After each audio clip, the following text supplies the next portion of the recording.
دو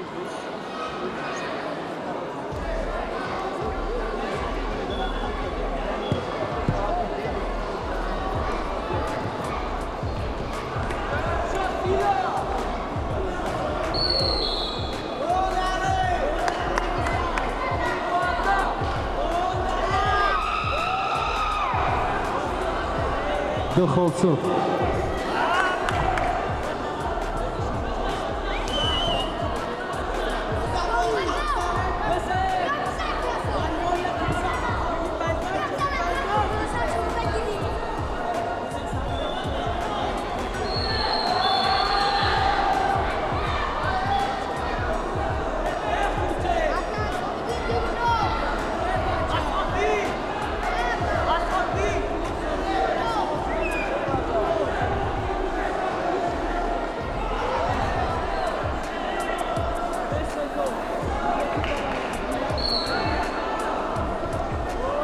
یا خالصو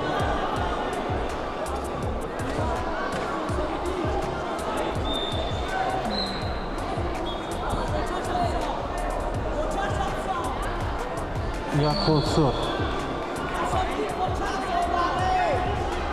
آگاهی و ورزشگر برای آمدن از میدان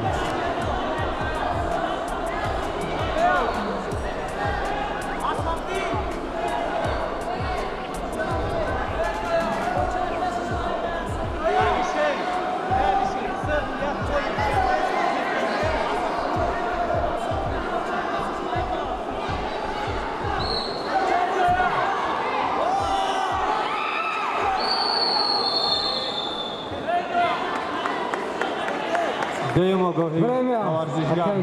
از کنج کبود برای برآمدن از میدان یک خل ورزشگر از کنج سرخ خب در این محاربه ورزشگر کنج کبود دولت حمیدجان جلالالدین بلخی غالب این محاربه دانسته شد و یک خرسک برای هر دو ورزشگر.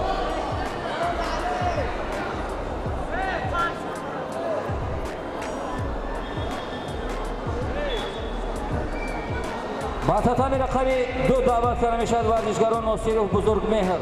Evolution кунҷи сурх, шлеми сурх ва Саидакбаров Давлат толори варзиши Шоҳаншоҳ кунҷи кабуд, шлеми кабуд дар вазни 45 килограмм 2005-2006 сол.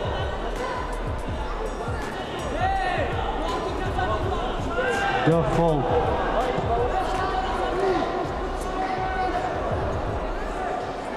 دو فول با سرخ یک خالصو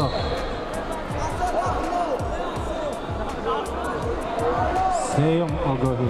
غالبیت صبح